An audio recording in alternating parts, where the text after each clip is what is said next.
विद्यार्थियों, इस वीडियो के माध्यम से आप देख रहे हैं नियंत्रण एवं समन्वय चैप्टर, जो इसका पीडीएफ नोट्स मैं बताऊंगा आपको इस वीडियो के माध्यम से। इससे पहले हमने चैप्टर नंबर आपका जो ये 7 है, इस 7 से लेकर के 16 नंबर तक सारे चैप्टर्स के पीडीएफ नोट्स प्रोवाइड कर दिए हैं। ये पीडीएफ नोट्स अगर आप डाउनलोड नहीं कर रहे हैं या नहीं देख रहे हैं तो आपके लिए बहुत ज़्यादा प्रॉब्लम होगी, क्योंकि इसमें बहुत सारे चैप्टर्स के निचोड़ हमने दिए हैं और साथ ही साथ वो क्वेश्चंस इसमें बताए गए हैं जो आपके एमसीक्यू, फिलअप्स, 1 मार्क्स और बाकी सब क्वेश्चंस बनते हैं। तो इसमें देखिए, सबसे पहले नियंत्रण एवं समन्वय जो है, ये जीवों में नियंत्रण एवं समन्वय जो है दो तरह से होता है। एक तो आपका तंत्रिका तंत्र द्वारा, एक अंतःस्रावी ग्रंथियों द्वारा या तंत्र द्वारा। ठीक है। और इसमें ग्राही जो होते हैं, ये ग्राही वे अंग होते हैं जो बाहरी सूचना प्राप्त करते हैं, वही ग्राही अंग कहलाते हैं। ग्राही मतलब ग्रहण करना। और ये इंद्रियों में स्थित होते हैं। ये भीतरी कान में जो स्थित होता है उसे ध्वनि ग्राही कहते हैं। जिह्वा में जो होता है वे संवेदनशील ग्राही कहलाती हैं। आँख में जो होता है वो प्रकाश ग्राही कहलाती हैं। इसी तरह नाक में जो होता है उसको घ्राणाग्राही कहते हैं। और त्वचा जो है ये खुद अपने आप में ग्राही है। इसके बाद में तंत्रिका कोशिका जो न्यूरॉन है, इसका चित्र आपसे पूछा जाता है तो चित्र आपको बनाना आना चाहिए। इस तरह का सिंपलेस्ट चित्र है, इसको बनाना आना चाहिए। और इसमें जो पार्ट है, तंत्रिकाक्ष, धूमिका, केंद्रक, कोशिकाएं, इन सभी के काम क्या है ये भी मैंने बताया है, तो इसको आप जरूर ध्यान करेंगे। तो ये रहा उनके तंत्रिका कोशिका के चित्र में जो धूमिका होती है, कोशिकाएं और तंत्रिका तंत्रिका कक्ष होते हैं और अंतर धन होते हैं। तो इन सभी के बारे में यहाँ पे बताया गया है। और तंत्रिका तंत्र के कार्य क्या क्या होते हैं ये हमारे को अच्छी तरह से पता होना चाहिए, अन्यथा जो है एग्जामिनर जब पूछेगा तो हमें पता नहीं होगा तो दिक्कत हो जाएगी। तो ये सारी चीज़ें आपको याद कर लेनी है। साथ में प्रतिवर्ती क्रिया हमेशा आपसे पूछी जाती है, तो इसको जरा थोड़ा ध्यान से याद कर लेना है। ठीक है। और प्रतिवर्ती क्रिया के बारे में थोड़ा सा हमने यहाँ पे समझाया हुआ है। इसमें जो है आपकी क्रियाएं कौन कौन सी आएंगी, तो यहाँ पे क्रियाएं आएगी आपकी ऐच्छिक क्रियाएं, जिसमें मस्तिष्क का अग्रभाग जो है वो नियंत्रित करता है, जिसमें चलना लिखना आदि आता है।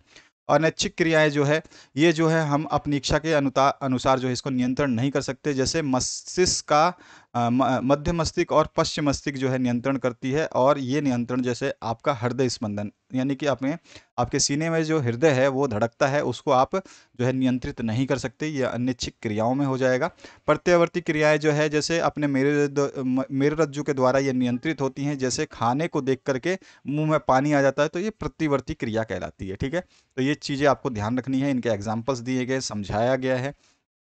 इसके बाद में मानव तंत्रिका तंत्र का जो है, मस्तिष्क और मेरुरज्जु जो दो पार्ट होते हैं, इनमें से जो है मस्तिष्क जो है इसको डिवाइड किया गया है। इसके 3 अंग होते हैं, अग्र है, मध्य है और पश्च है। ठीक है। 3 मस्तिष्क के पार्ट होते हैं। अग्र मस्तिष्क जो है वो आपका संवेदी प्रेरक भाग होता है, और इसमें जो है सब कुछ जो है आपके सूंघने की और देखने की, ये सब चीज़ें जो है इसमें आती हैं। ठीक है। ये ऐच्छिक पेशियों की गति को भी नियंत्रित करता है। ठीक है। मध्य मस्तिष्क में जो है, इसमें हाइपोथैलेमस होता है जो रासायनिक समन्वय के लिए होता है, और एक होती है मध्य मस्तिष्क में पीयूष ग्रंथि, जो पीयूष हार्मोन जो है हार्मोन स्रावित ग्रंथि भी कहलाती है। ठीक है। ये चीज़ समझ में आना है।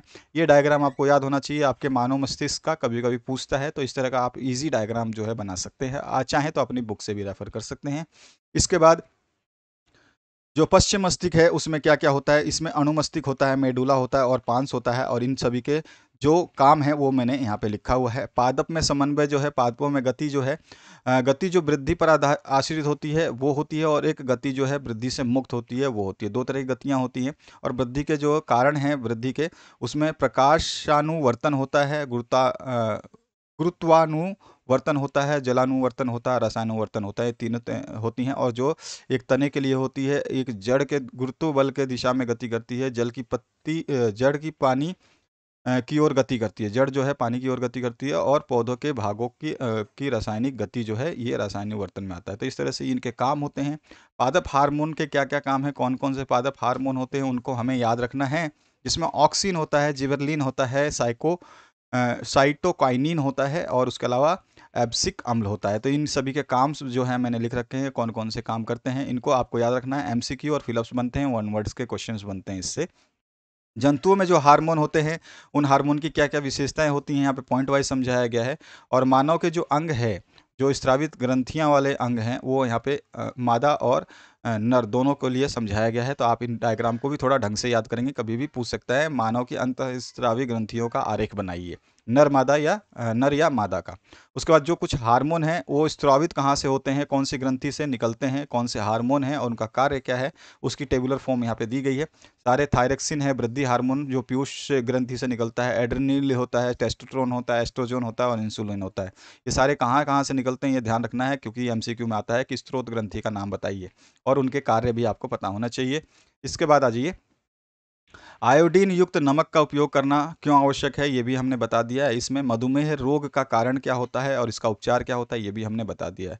पूर्ण वर्णन क्रियाविधि जो होती है, इसमें क्या होता है, जो स्रावित हार्मोन होते हैं इनका मात्रा और समय, कितना समय में कितनी मात्रा में जो है इसको नियंत्रण करना है, यही काम होता है। तो जैसे रुधिर में शर्करा का स्तर बढ़ जाता है तो क्या होता है, कोशिकाएं जो है संकुचित कर लेती हैं अपने आप को।